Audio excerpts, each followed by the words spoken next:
Amigo, estamos de volta com o nosso Se Liga, e se você ainda não se inscreveu no nosso canal, ainda não deu um like aí, faça-o agora. Isso é um incentivo para a gente cada vez mais estar perto de você. Nosso timaço completo hoje, olha que coisa boa. O economista Manuel Tedin, o designer Marcelo Pereira, o consultor Paulo Fraga, o publicitário Lula Vieira e o também publicitário Elísio Pires. E assuntos hoje cascudos, hein?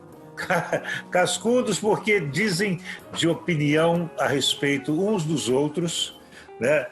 E da alta cúpula do poder brasileiro da atualidade. Vamos começar pelo Supremo, depois vamos passar pelo Distrito Federal, pela Presidência da República. A começar pelo Supremo, Marco Aurélio de Mello, numa canetada, soltou um mega traficante internacional que já tem 2 condenações, já martelo batido, e ainda assim foi solto sem nenhuma restrição. Feito isso, e grita geral da sociedade, o presidente do Supremo, Fux, acabou por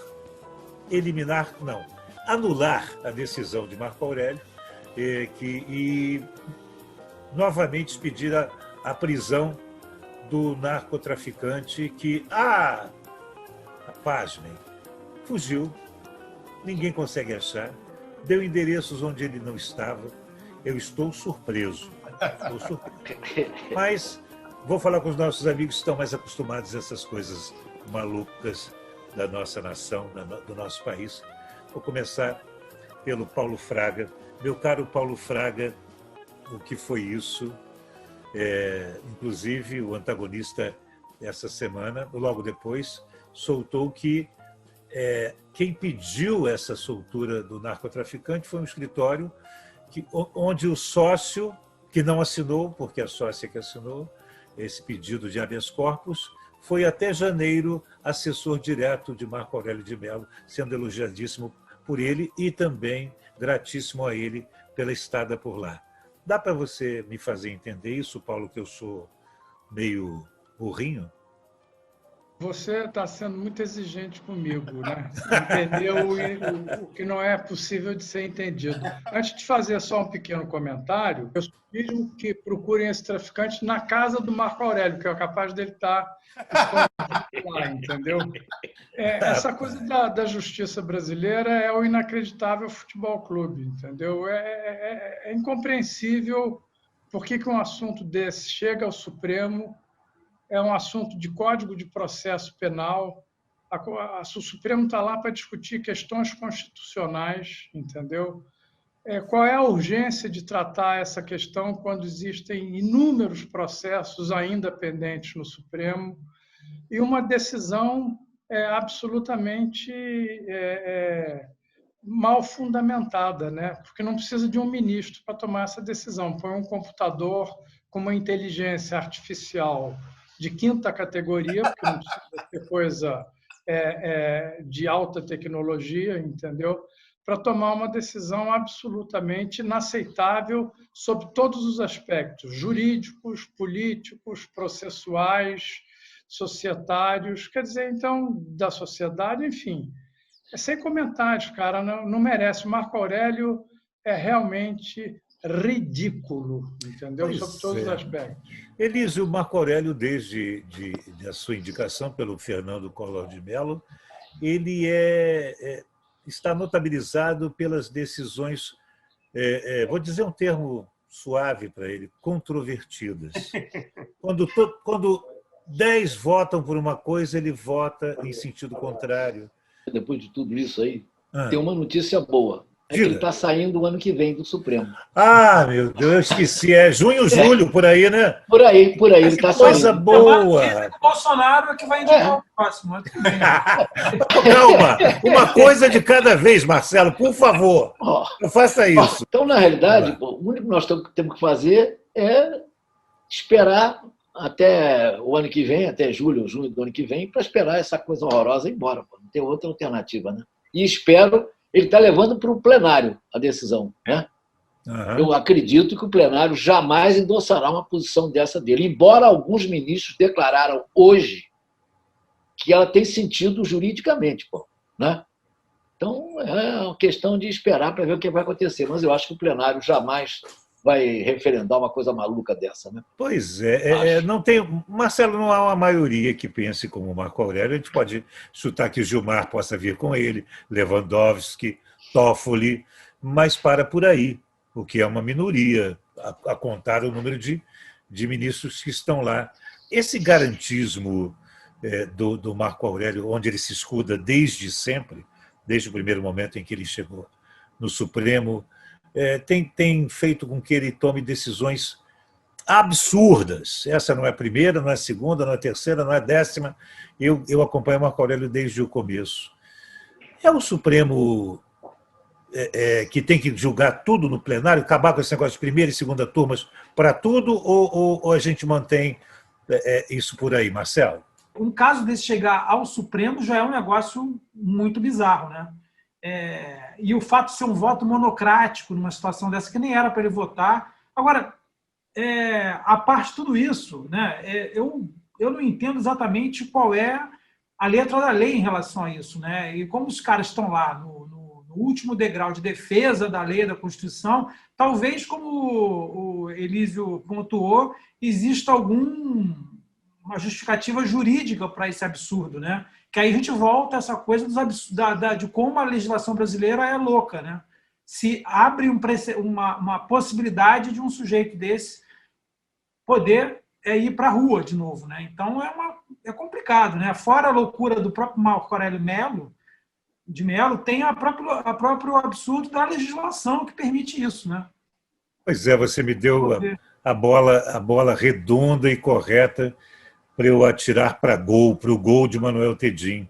Tedin, essa disposição, essa lei na qual o Marco Aurélio se inspirou para soltar esse narcotraficante, ela foi votada pelo Congresso. E ela tinha um adendo, ela tinha um complemento que lidava exatamente com essa questão de marginais de altíssima periculosidade, bandidos que reiteradamente cometem crimes graves. Só que o Congresso votou em tirar esse pedaço da lei, em deixar a lei quicando.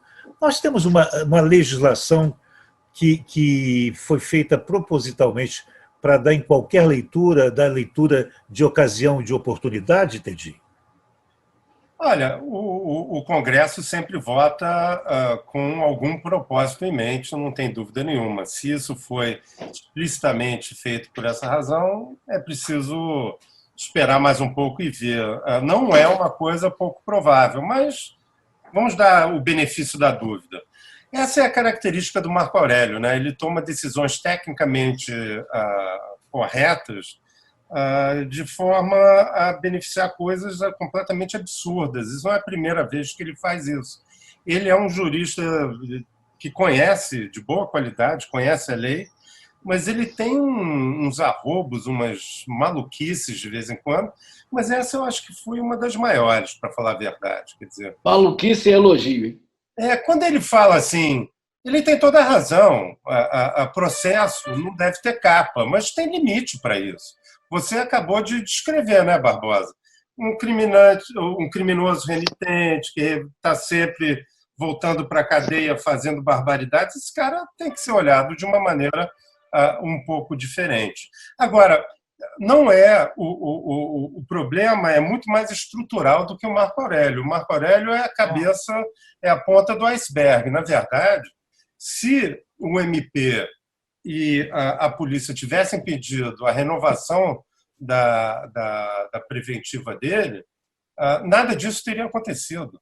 Então, alguém bobeou lá atrás. Será que foi uma sucessão de erros para beneficiar esse traficante? Será que ele pagou uma cadeia de gente para fazer isso? Será? Isso é a primeira vez que isso acontece no Brasil. Isso é um absurdo. Se for, é bom que seja apurado. Né? Nenhum de nós jamais viu coisa parecida. Alguém pagando... Não, por isso que eu estou indignado. Comprando juízes, desembargadores. Não é isso. Polícia, Ministério Público. Pois é, Ministério Público, promotoria. Pois é. Será? Vocês acham? Será, gente? Não, Marcelo, não ouça essas palavras. Apague as palavras de Tedim, que O ele está. Manuel está falando de filme de ficção científica. Nós estamos falando de caso concreto, Manuel. Diga, Lula. Fala, a lei existe para que você ordene a sociedade em regras comuns e que sirva de exemplo, ou que sirva de coação para que você viva dentro dela. A lei existe, quer dizer, qualquer tribo, por mais selvagem e distante da civilização que seja, cria suas regras para que a convivência exista dentro de garantias das pessoas para construírem em comum uma sociedade. O problema é o seguinte, no Brasil, o que está ficando provado é que o que vale é o dinheiro, o que vale é o poder nascido da acumulação de riqueza. Quer dizer, qualquer pessoa, se você fizer uma pesquisa, no Brasil inteiro, vai responder a você que quem roubar ou quem ferir a lei e tiver dinheiro está solto. E este é exatamente a contrafação da existência da lei, é a prova de que a lei não é para todos. A lei é para aqueles que não podem comprar as decisões dos nomeados para mantê-la. É esse o meu grande medo. O que dizer para um jovem, o que dizer para uma criança que você tem que andar dentro da lei, se ele vê diariamente a prova de que esta lei se adapta aos interesses econômicos, aos interesses de ocasião, aos interesses políticos.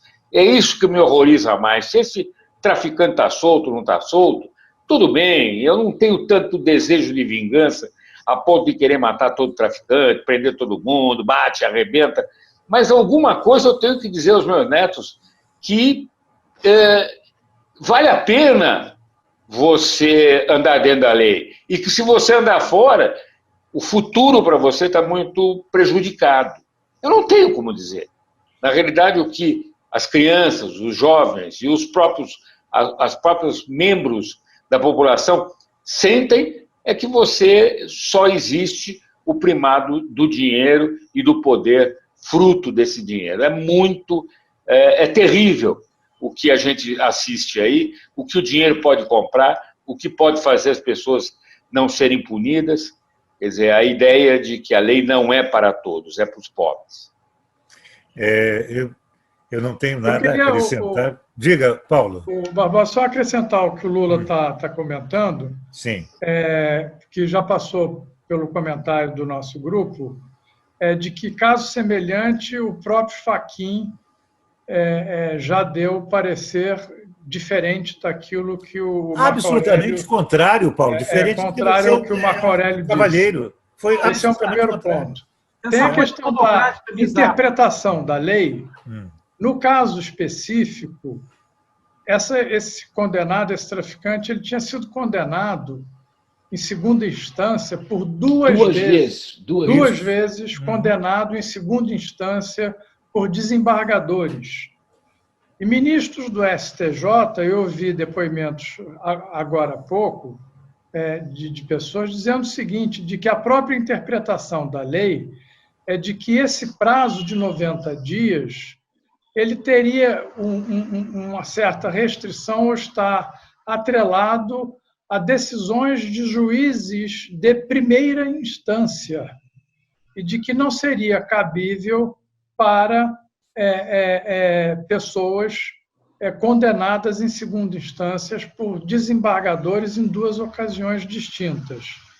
Porque a prisão preventiva, até o que está no texto da lei, ela vale até que o processo seja transitado em julgado. Como transitar em julgado aqui no Brasil leva um século e, às vezes... Só para quem tem dinheiro. Só para quem tem dinheiro. É que eu ia dizer. O fio da minha questão é essa. Pode durar se tiver dinheiro. O fato é de que é um conjunto de enganos inaceitáveis. E, para culminar, esse ministro fica expondo o próprio Supremo Tribunal em publicamente ficar criticando a decisão do seu presidente, entendeu? Contrariando aquela máxima de que roupa suja a gente lava em casa, né?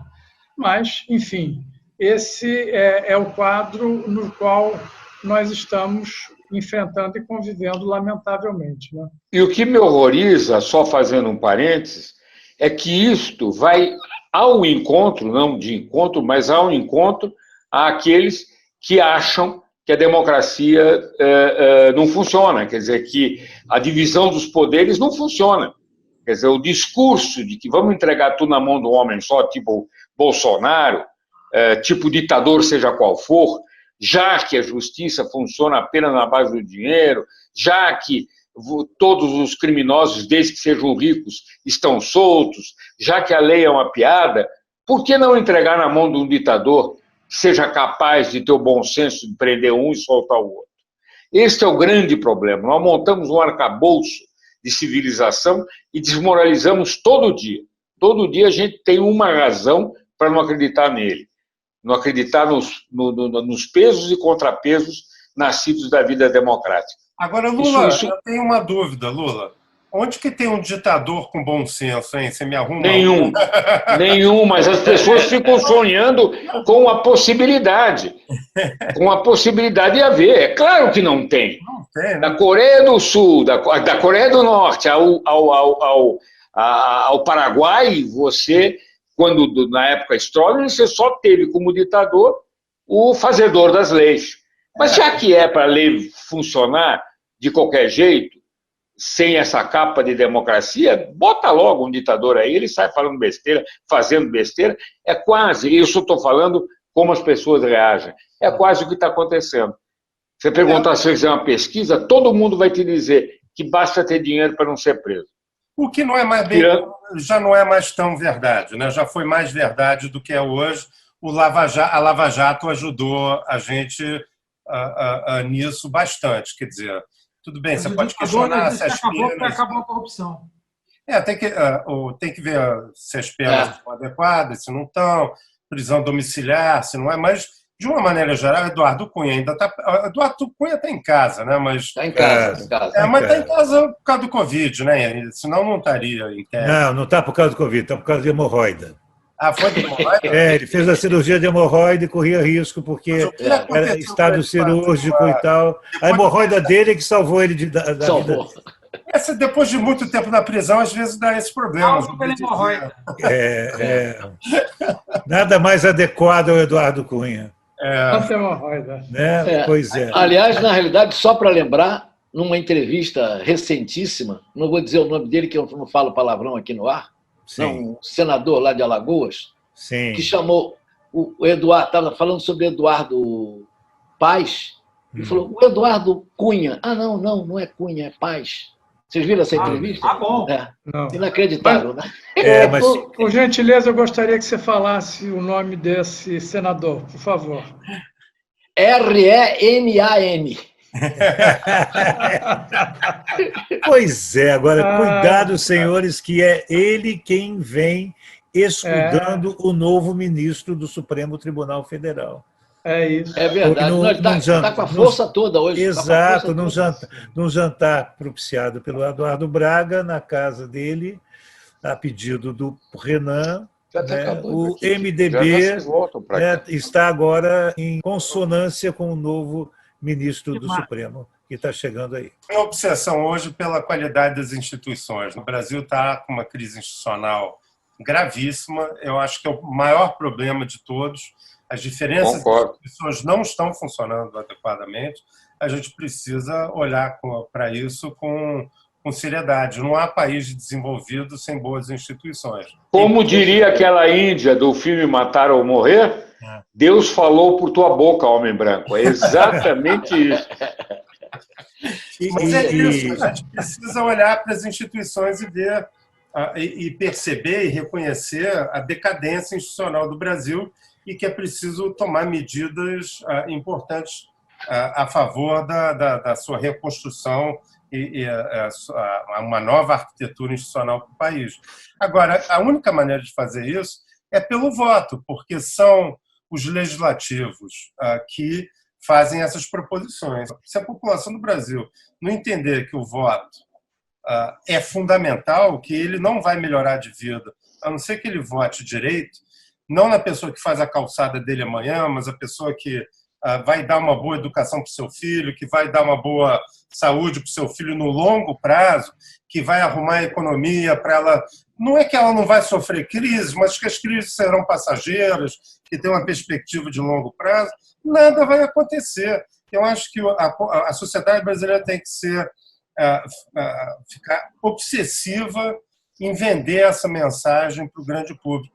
O tal de Francisco Barbosa tem um papel nisso aí, eu acho que Isso pode isso tudo. Mas escuta, um parênteses importante. A gente poderia começar pelo primário. Uma coisa, por exemplo, deveria levar à lei é o seguinte: para ser ministro do Supremo, é necessário não mentir no currículo. Mas, Lula, como é que você vai falar com o judiciário onde todos eles mentem? Vou te dar só um exemplo. O auxílio moradia. Os mais ilibados senhores da lei moram em apartamento próprio e recebem esse dinheirinho. E quando apertados a respeito, inquiridos a respeito, eles dizem: não, é que o nosso salário é defasado, então a gente tem esse puxadinho para complementar. Ou seja, mentem. Os jornais disseram, obviamente, eu não sei se é verdade, mas deve ser, mas está lá no jornal, que tem pessoas que nem o Marcelo Bretas, que ele e a mulher são juízes, eles são casados, moram no mesmo prédio e os dois recebem auxílio moradia. Quer dizer, se isso não é canalice, eu não sei o que... Se isso for verdade, é uma canalice que não tem... Olha, se não for verdade, eles não fazem a menor força. Nunca foi desmentido. Exato. Isso que eu ia falar. Se não é verdade, eles não se ocuparam em desmentir. Em nenhum momento. São pessoas de caráter duvidoso. Pegando esse ponto que o Manuel está trazendo, e que ele tem absoluta razão na contextualização, no Brasil é uma crise ética que, em vez de melhorar, ela só se acentua e se agrava e se alastra, né? Então, é dramática. E, somando a isso, uma crise educacional gigantesca, em que não permite que as pessoas possam ter discernimento para exercer a melhor escolha através do seu voto, né? Então, se nós olharmos, vamos olhar aqui para o nosso quintal, que é o quintal do Rio de Janeiro, vai votar mal assim e repetidamente. Lá na casa do chapéu, né? Pois exatamente, entendeu? E se olhar no ambiente federal, não é muito diferente, entendeu?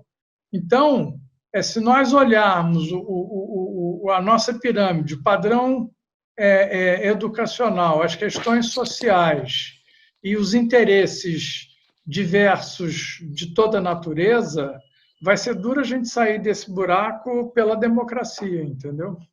Nós fizemos um caminho, aí vale um outro papo enorme nosso e o que eu vou querer ter com vocês, um caminho que levou a isso, né? Nós fomos lidando de imediatismo em imediatismo, em larga escala e em pequena escala, no cidadão e na sociedade como um todo, que trouxeram todo tipo, a partir do voto até, todo tipo de decisão errada.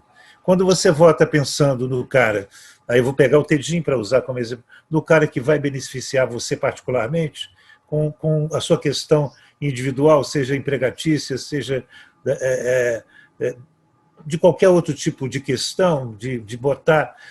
Eu vi hoje, só para contextualizar, uma campanha de um vereador pelo Grande Rio, onde ele colocava assim: você vote em quem não precisa dizer que vai fazer, já fez. Arrumou vaga em creche, arrumou vaga em hospital, arrumou... Que isso? O cara arrumou para mim o que é obrigatório a sociedade me dá, o Estado me dá, o município me dá. Ele põe isso na campanha dele e se vangloria e põe em caixa alta. Quer dizer, o que a gente fez com a gente? Né? Temos que desfazer isso, e só pelo voto também acredito, né? Mas temos que tirar o Diga. Embora eu quero fazer uma ressalva. Tem horas que o voto não resolve. Eu vou fazer uma viagem há 90 anos atrás.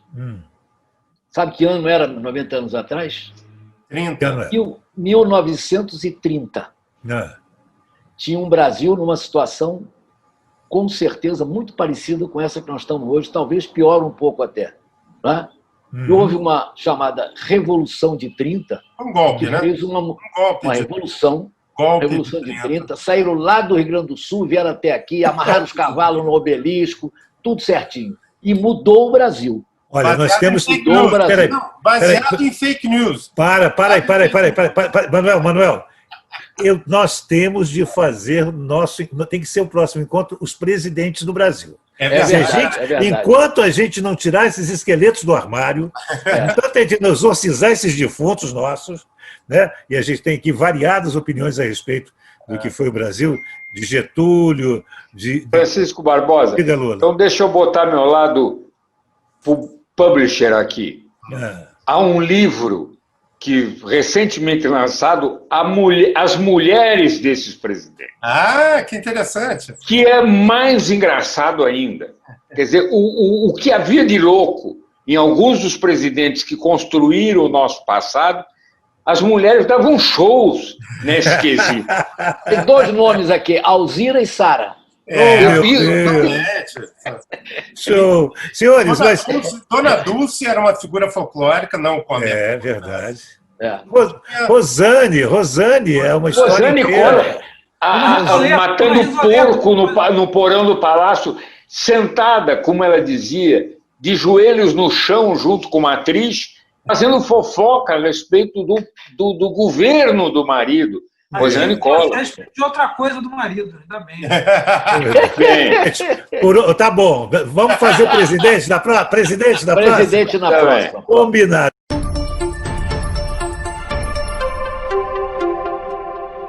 Faltam 5 minutos para o nosso tempo acabar, então 1 minutinho para cada um de vocês. Lula Vieira, se liga em quê? Me ligo muito num papo adjacente a esse que nós tivemos. Está aí a eleição para prefeito. Está aí a eleição para vereadores. Aqui no Rio de Janeiro, ou no Rio de Janeiro, e em São Paulo também, só para falar dos estados que a gente está acompanhando, e a própria imprensa está acompanhando mais de perto, a pletora de candidatos enviesados, mentirosos, ridículos, perigosos, que se colocam como postulantes aos cargos de vereador e de prefeito, é uma mão cheia. Raciocinar, pensar, tentar examinar a vida pregressa dessas pessoas é um passo a caminho de um Estado mais decente, de um país mais decente. Para votar, como a gente já falou, no vizinho, só porque ele promete que vai botar uma manilha na rua, nós vamos continuar assim para sempre. Isso. Paulo Fraga, você se liga em quê? Eu me ligo nisso que o Lula falou. Se, como o Manuel diz corretamente, nós precisamos mudar o status quo das coisas, só vamos fazê-lo se seguir aquilo que o Lula comentou. Muito bom, Lula. Marcelo Pereira, se liga em quê?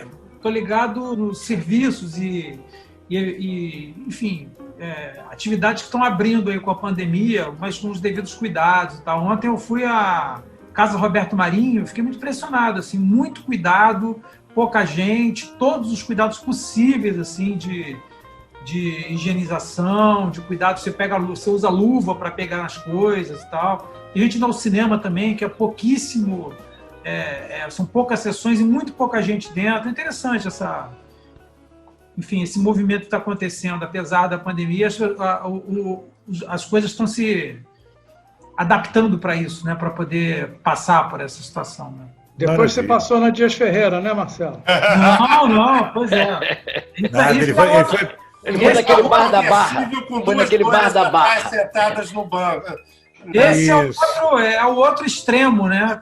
Eu pensei que ele ia cantar Chico Buarque, apesar de você, amanhã há de ser pandemia. Próxima vez segue um pouco mais, vai tomar um café lá em casa. Está muito bem recebido. Eu fui do seu lado lá. Fui ao Man, sensacional também. Mede temperatura e tudo, todo mundo espaçado e tal. Máscara e tudo, e agora eu fui na Casa Roberto Marinho também, excelente, sensacional. Na casa do Lula tá igualzinho, pode ir lá tomar café. Pode. Tedinho, se liga aqui. Eu me ligo numa campanha que o Barbosa, junto com Lula Vieira e Elísio Pires, e com a participação de Marcelo, Paulo Fraga e Manuel Tedinho, vamos fazer permanente, pelo fortalecimento das instituições. Barbosa agora vai falar todo dia no programa de rádio dele a importância do voto, a importância de ser um bom cidadão, de mudar de atitude para melhorar a sociedade e seu país. Eu acho que eu estou ligado nisso. Mudança de atitude é um problema cultural e a gente tinha que fazer uma campanha pro bono mesmo para jogar aí nas redes e fazer isso direito. Se vocês toparem, eu estou dentro. Claro que sim. Claro. E vamos usar como frase, como tema, a frase do nosso velho Winston Churchill, que dizia que a democracia é a pior regime de governo, com exceção de todos os outros. Mas, gente, eu acho que isso é viável, a gente devia pensar em fazer isso como um trabalho cidadão mesmo, sabe? Com certeza, estamos comprometidos nisso. Estamos aí. E se eu relaxar, por favor, me cutuquem, porque tem que ser um exercício diário mesmo, principalmente nesse tempo pré-eleitoral. Elísio Pires, para fechar, você se liga em quê? Olha, para fechar, em função desse voto do Marco Aurélio, desse conflito todo, me deu na cabeça fazer uma transposição de um conceito da medicina para o direito penal. O conceito da medicina é de que não existe doença, existem doentes, né? É um conceito muito consagrado. Sim. Eu acho que no direito penal é mais ou menos a mesma coisa. Não existe crime, existe criminosos. Nem todos os criminosos são exatamente iguais, assim como acontece com os doentes, né, em relação à doença. Eu fico com esse conceito. Muito bom. Nesse fechamento extremamente filosófico, vamos embora nós todos. Você vê que o Elísio, apesar de Pires, não é raso. Tchau, gente. Até semana que vem. Valeu. Fechou, acabou.